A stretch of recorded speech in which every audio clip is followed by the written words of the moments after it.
Joining us now, Job Creators Network, Carlos Ruiz. Carlos, great to have you with us, man. Hi, thank you, John. Hey, thank you for having somebody from the Wild West on your show. I know, in Arizona, Carlos, you're on the front lines, right? Arizona's like becoming now the swing state. All the Democrats telling me they're going to win Arizona in 2020. They're telling me that the state has just swung blue. You just had an upset out there over the weekend. Kelly Ward taking over as Republican chairman of Arizona. Shocker. Ward getting beat 2 times for U.S. Senate. She's a former state senator. How will that change things, Carlos? I am involved in Republican politics, and there's a bit of a, I was just talking to my wife this morning. There's a bit of a schism between what I would call the donor class of the Republican and the grassroots of the Republican, and we really need to kind of come together to make sure that the Republican Party is representing the principles of low taxation, free enterprise, but hearing what the grassroots what their concerns are. So, were you surprised by Kelly Ward's upset win? When I went up there I was at the statutory meeting, and it was a bit of a shocker. I mean, it was a 50. I don't know. I think she won by 52% of the vote of the state committeemen, and so it seemed that seemed about right. It wasn't a landslide, but I think that's probably where our state party is right now, as far as the state committeemen. I think that was probably representative. Yeah. Well, look. Losing the McSally race, even though she's now a senator when John Kyle stepped down, Carlos Ruiz losing the McSally race there, especially when election night, we all thought we were putting Arizona in the win column, right? Yeah. Even though it wasn't called by any of the networks. I mean, my people were telling me, we got a comfortable lead there. McSally's going to win next state to look at. And so we were supposed to, look, we went to bed election night thinking we gained 4 seats in the Senate. We got up the next day, we lost Montana with votes that came in boxes. And then the day after that, we fall behind in Arizona, and it gets worse every day until finally McSally concedes. And it's like, where do these voters come from? Yeah, right? I don't know. Crazy. All right, I want to get to the president's tax cut plan, Carlos Ruiz with Job Creators Network. Thanks for being with us. I call it the big lie. This is the lie from the left, who have been telling us forever, for 18 months, that the Trump tax cuts are not going to work, that they're not for the middle class, that they're all for big corporations and the wealthy. And now people are starting to see the benefit of it. I'm getting texts every day from people who are saving money. It's also fueling the economy. When does the legacy media start to acknowledge the fact that this Trump tax cut has been the one thing that has driven the economy to the success where it is now, Carlos? I can tell you what has happened for my business, which I have a business that custom cuts raw material for manufacturing and fabricators. So once the election occurred, and in 2017, we all of a sudden saw an increase in business over 2016, and so 17 was a good year.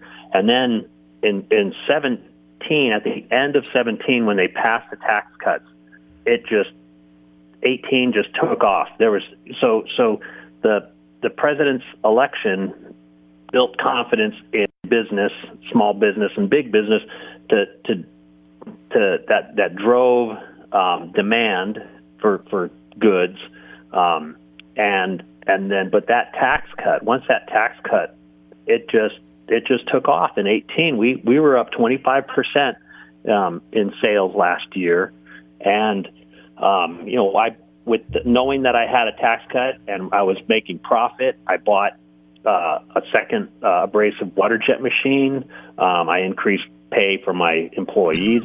I brought one gentleman that was a part-time employee onto full-time. So there's all these benefits, improved benefits for my employees. So all of these things were because of these tax cuts, and I think without them, I mean, we were just bouncing along for 8 years before then, and so I think it's indisputable that the economy has been doing better 2 years since the election of Trump, and even better since these tax cuts. It's indisputable. So in your own business, right, it's created jobs, right? In your own business, it's allowed you to put somebody from part-time to full-time. In your own business, it's allowed you to make additional investments. Going forward, though, some people say, okay, well, that's already done. Or you hired the one person in 2018, you bought your equipment. What about going forward, Carlos Ruiz? What impact does it have on your company and others going forward into 2019, 2020?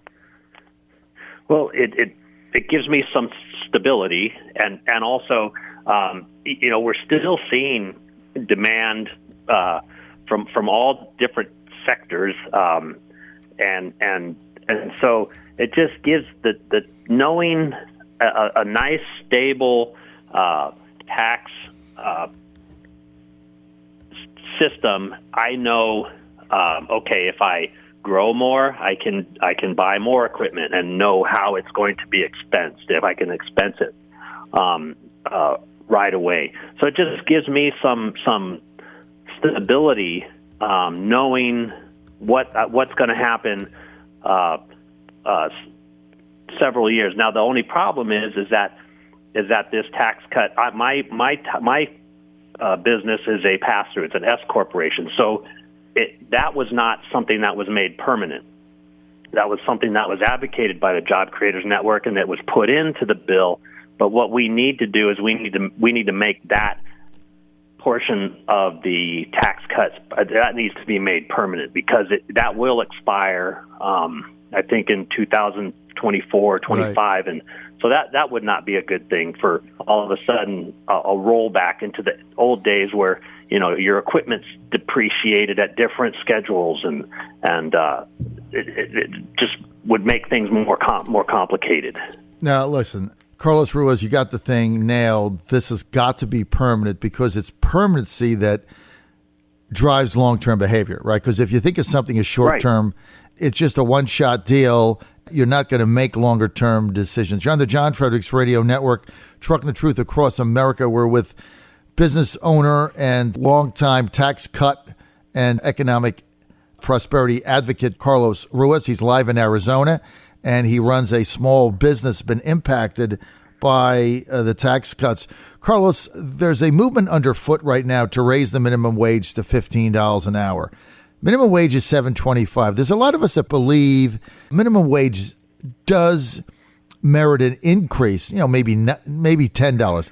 I think going from $7.25 to $15 is a big jump. How will that affect, if that goes into play, how will that affect your business and other small business owners that you know in Arizona? Well, this is one thing this is another thing that gets my blood boiling about proposals from the Democrats. In Arizona, a couple of years ago, we passed a proposition. We have an initiative process, and so the state of Arizona, they put on the ballot, and the people of Arizona voted a minimum wage increase above federal, and it went from the low. Started out at 10, and then it went to 10.50. This year it went to 11. Next year it's going to be 12. So we didn't see businesses go out of business the first year, but a few. Then when it went to 10.50, we saw some other, mostly restaurants, and they were marginal restaurants, or they didn't, but there was still some business closures. It went to 11 in January, and just in the newspaper there was this a business that was a restaurant and brewery, microbrewery, and they had 26 employees, and they decided as of January they weren't going to serve food anymore. They were going to focus on their brewing business. So there's 26 people that were working that are now out of business, just because that particular business went from 1050 to 11. And so there's little pockets of like that, those kinds of decisions that are being made here in Arizona, and for it to then say, oh, we're going to say, no, we're going to go from $12 an hour to $15 an hour. That's any kind of national policy on wages. It doesn't work nationally. There's Arizona is not a $15 an hour minimum wage state. Right. Maybe it works in New York City. Maybe it works in California. It doesn't work nationwide, and that's my biggest problem is raising that kind of minimum wage nationally, because we have experience here in Arizona with problems, especially at the young age. We entry level. My business, we pay much higher than minimum wage because we have sophisticated equipment, so we need a higher level of experience for someone. But there was a young lady that wrote an op-ed a few weeks back saying that she couldn't get a job. She was a high school kid looking for a job. She couldn't find a job, and she made the observation that all of the workers in the places that she was going were much older than her. Mm-hmm. And that's because if you're going to have to pay $11 an hour, $12 an hour, you want somebody that has experience that is going to show up. So it hurts young employees. It hurts those first-time employees that are trying to build their skills. Well, that's it. You lock out younger people trying to get the experience in the job market when you start getting up to $15. I mean, I think there's a balance there, but it's certainly not 15. You're on the John Fredricks Radio Network. We're with Carlos Ruiz. Carlos, he's an entrepreneur. He's also an experienced raw material supply chain executive. He's the business owner of a company called HT Metals out of Tucson, Arizona. He's on the West Coast right now chatting with us. For more information on Job Creators Network, you want to go to taxcutswork.com. If you want to know what your savings is right now and you haven't gotten to your account and you're kind of waiting on it, just go to taxcutswork.com, taxcutswork.com, plug your information there. It's going to spit it out. You're going to be shocked at the amount of money you're going to save. And I tell you what, if you're a small business owner, Trump's tax cuts, the best thing that ever happened to your business and its ability to grow. Carlos, some of your employees that have been positively affected by what you've been able to do for them because of the tax cut, what have some of their reactions been? Back to you. Well, they see it in their paychecks. They see it in the bonus that they were provided at the end of the year. They see it in the fact that the business is much more stable. So they've been very positive. And, another thing that's great about Job Creators Network, they provide information to business owners that allow you to speak to your employees about policies that affect the business and affect them as employees. And so I would encourage people, small businesses listening, just go on to Job Creators Net, just Google Job Creators Network and see. So that way I do speak to my employees. I don't tell them how to vote, but I do. It's interesting. I have one gentleman that works for me. He's close to 60. He really hadn't voted. I don't think he'd voted previously ever. In 2016, just talking to him about the effects of policies. He registered to vote. He voted for the first time. He got his spouse to vote, and so that's kind of the impact that I think business owners can have is just to explain to employees how tax policy affects a business, how something like a minimum wage change can affect their business, how even things like immigration affect a business. So it's an important thing for business owners to do, I think. And I tell you what, Carlos Ruiz, I think your analysis here is spot on the minimum wage because it's coming from somebody that isn't affected by it. It's easy for an employer to get on who's paying a bunch of people $7.25 and say, oh, no, I don't want to raise it. It's going to cost me money. It's going to hurt us. I mean, you're in a business that you don't pay anybody $7.25 an hour because they work with sophisticated equipment. So in reality, it has no personal impact on you or your company whatsoever. But what it does have on is, like you said, younger people trying to enter the job market, other people coming back. And look, I think all of us realize $7.25 is probably outdated. I think it could move to $10 and not be devastating to the economy.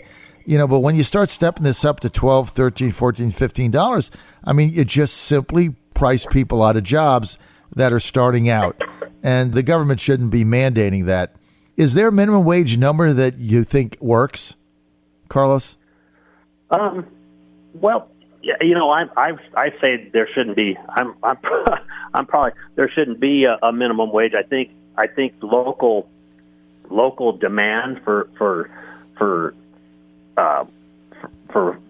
labor will establish what the minimum is. If 7 something is probably too low, but I know that I think there was something I had read that very few out of the millions and millions of people actually working, there's only a couple 100,000 or even less that are actually working full time at minimum wage. And I don't know where they are, but in Arizona, I don't think that $7.25. No one was even paying that, right. Even in a lower wage state. The labor market will dictate where the minimum wage will be. So I think that's kind of maybe 10 if you had to set something. But I don't, like I said, philosophically, I don't like saying that somebody in Montana or somebody in New Mexico or Idaho, this is what you have to pay, right. Because the local economy may not require that. Yeah, like I just say, it's going to be different working in downtown Manhattan, New York City, than it is in Billings, Montana. No question about it. Also, though, the tight job market now, there's more jobs. This president and his policies have created more jobs and people wanting to fill them. What that means is wages naturally go up because you have to pay people more because they have other options. And so it manages it. It manages itself. But look, we're never going to do away with the minimum wage. So my objective now is to get a number that is not going to A, hurt the economy, and B, hurt people entering the job market. And I think probably $10 is probably there. You're probably right. Yeah. And so it's the right thing to do. But Carlos, you nailed it. We've got to make these tax cuts and small business tax cuts permanent. Pass-through's got to be permanent. 100% deducts got to be permanent. All the good things that have happened. The other thing is there's lower marginal rates. People are forgetting about that. It's all this stuff has been buried with the fake news legacy media. It's all going to come out. And for more information, go to taxcutswork.com. That's taxcutswork.com. I want to thank Carlos Ruiz for being with us, and small business owner, job creator, his company HT Metals in Tucson, Arizona. Hey, Carlos, great segment. Thank you so much, man. Yeah, thank you, John.